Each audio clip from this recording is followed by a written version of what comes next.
Good evening, this is the Oscar expert here with Brother Bro. It's time to review Hillbilly Elegy, directed by Ron Howard, starring Glenn Close and Amy Adams, as well as Owen Astalos and Gabriel Bezos. The film is about J.D. Vance, who wrote the memoir that the film is based on. It's about how he achieved the American dream. He came up from small beginnings in Kentucky, went to Yale. We know he wrote the book. We know he's a big shot now. We know he's part of the elites. We've welcomed him into our club. Yeah, this is a success story coming from humble beginnings. There's a lot of expectations put on this film because the book came to represent voices that coastal people didn't understand. It was released in 2016. It was a coincidence that we would start paying attention to the flyover countries at the time the book was released, and that's how it got the immense popularity that it did. For liberals, it was like, oh my god, like finally, if I read this book, I can understand other people and their perspective, and I can reach out and I can maybe help them come to see the light of why they shouldn't vote for Big Bully. For conservatives, it was an affirmation of how we can achieve the American dream. Even J.D. Vance in the book apparently kind of takes shots at like, yeah, these people that I was surrounded with are lazy and they haven't got the work ethic to make it. He identifies that as one of many problems. I think the book dives a lot more into the economic issues of states like Kentucky. And in the film, it's really only touched on that it once used to be this booming factory town, and it was kind of met with like economic despair. There's definitely something that people are yearning to get from the movie that has to do with pointing out what it is that creates poverty. Whereas I think if this film was made like in the 90s, we wouldn't care about that. We would just say, okay, this can be a movie about someone who achieved the American dream. It's no secret that the film's getting pretty bad reviews from critics. It's getting panned. But I actually quite enjoyed the movie because, you know, I just at face value, like it was a compelling enough story about a family. I don't go into the movie with all these like expectations about like if it doesn't discuss like the context of like the poverty of their community, then I'm just like marking an X off my sheet. Like I just want to see something that has compelling characters. It's a well-acted drama. It's entertaining.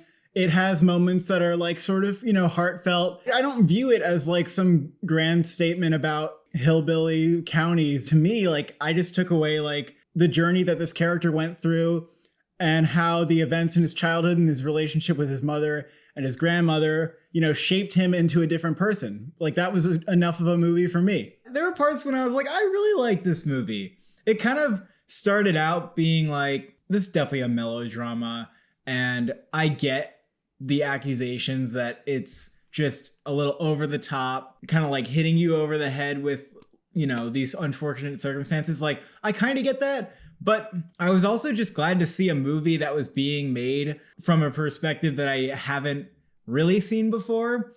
And this is not going to be the end all be all, like pinnacle or representation of white poverty, because it's kind of a surface level movie. But for what it was worth, I liked it, and I did feel like it offered some light into that situation. I came out of the movie with more empathy for people in those circumstances, understanding how many more obstacles they have to achieve the same success that I would be striving for. I also thought it was a good enough movie about family. Like, it made me see that this perspective on family and how you like take care of each other is different from the one that I probably have. Yeah, and without like the safety net that a lot of people have, the family dynamic changes. The responsibility that each individual has in taking care of each other changes. So yeah, that was touched on a little bit. Yeah, it was very much about what a world looks like without a safety net, where you're like, hey, if you don't have fucking money for your healthcare,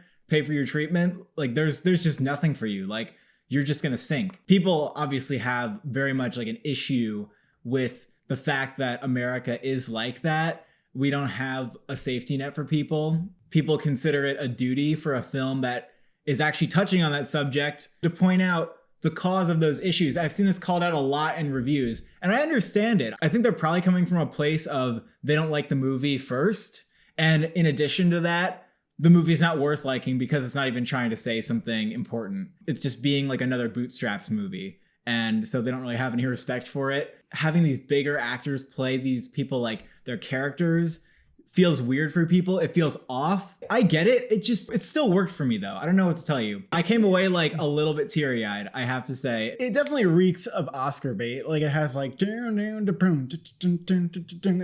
he's riding his bike through the town and like there's like a camera movement as like the car passes and it's like autumn and the sun's shining. Is that like an unacceptable way to portray these people? I just feel like if these people watched the movie, they wouldn't have a problem with it. Like there's a lot of critics who feel like they're speaking for the people in those communities and saying, this isn't an accurate portrayal of you guys. Like, this is disrespectful. It's like, I just feel like they would not have a problem with it. Like, some movies are movie-ish. Like, that's just how it is. Like, not every movie is going to be like a Deborah Granick or a Chloe Zhao look into like poverty of white America. Like, it's just not every movie. And if you just think that this movie is like too generic for your taste, like that's fine. That's just taste. There's a little bit of a lack of momentum at points where it just feels like sort of random chapters that aren't like quite building. But I think that there becomes enough of an arc where there needs to be like towards the climax of the film that it comes together enough. Story. I felt like I did see the reality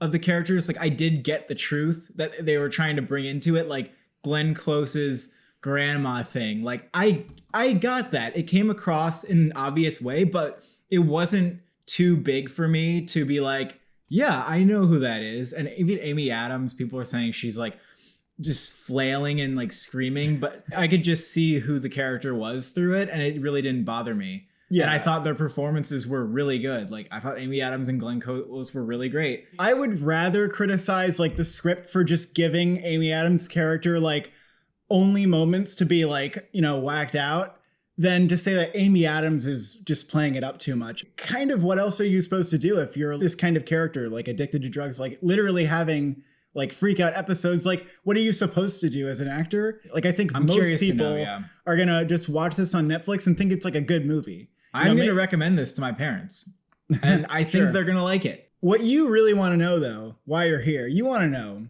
is this movie totally dead for the Oscars? Because you go on Rotten Tomatoes one morning, you see that it has like less than a 30, and you go, well, that's done out the window. But maybe Oscar voters would like it a little better. I think it's definitely like going to be out for everything except for maybe the actresses and maybe makeup.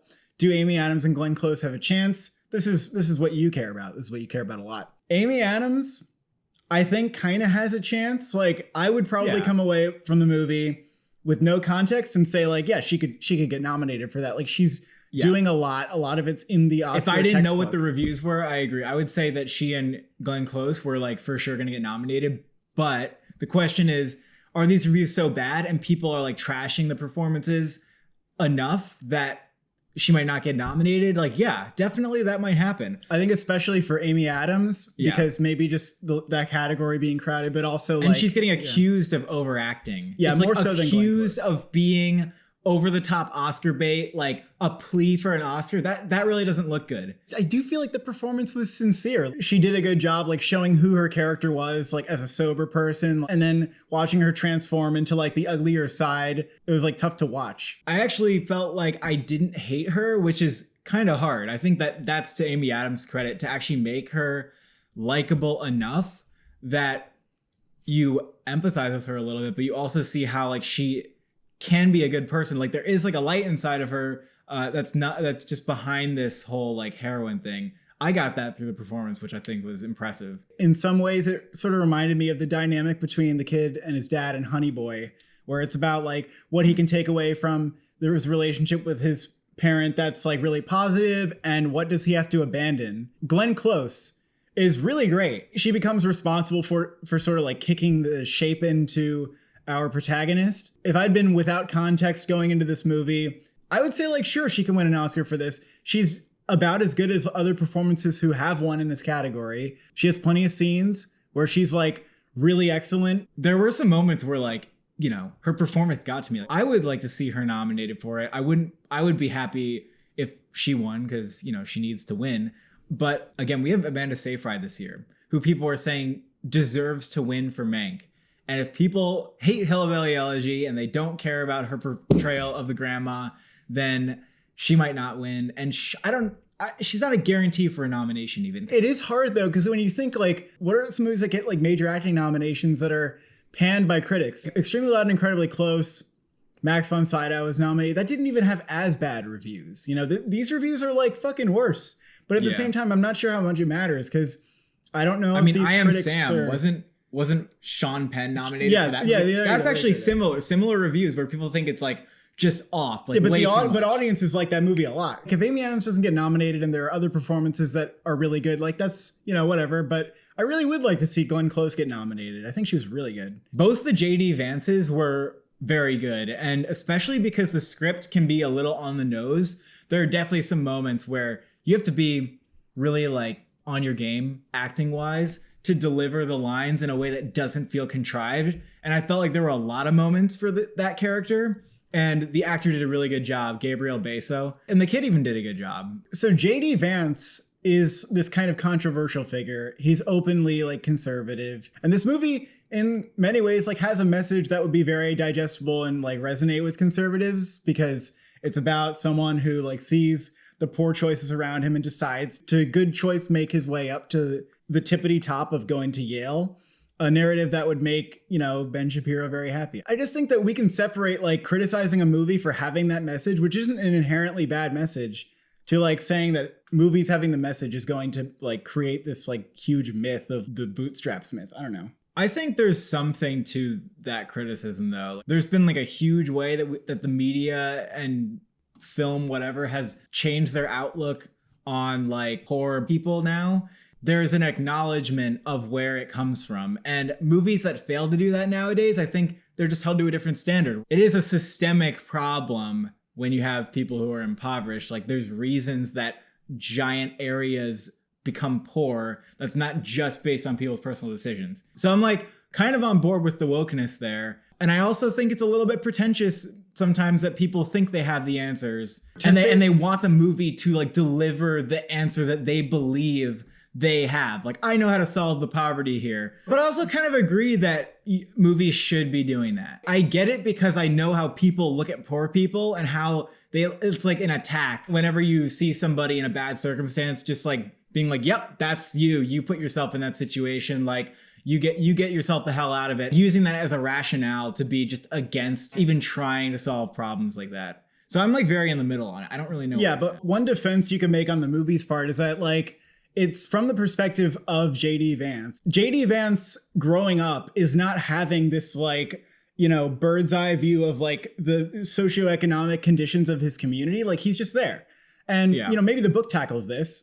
I feel like it would be easier for a book to kind of go in between the story and like tackling a larger issue and not have it come across as like some kind of like PBS fucking history lesson interjected into the middle of the movie. It is a matter of fact that the people around him made decisions that he thought were poor and he made good ones. And that's just what happened to him. Like, does it have to be contextualized? I just feel like it doesn't have to do that. When people are successful, they go to schools like Yale, they go to the coast, and then they stay there. They live there because the education they get that's lucrative might be like law or business where you have to be like in a city. Like this, I mean, that's a huge like systemic thing that people are not like bringing money into their own communities. There's no reinvestment. Maybe it is irresponsible for the movie not to bring that up. But I think overall, this film's actually a really good start. I want to see more films about poor white people. We don't see a lot of them about people who live in Kentucky. We just don't think it's interesting, or we tend to like scoff at them. And I think this movie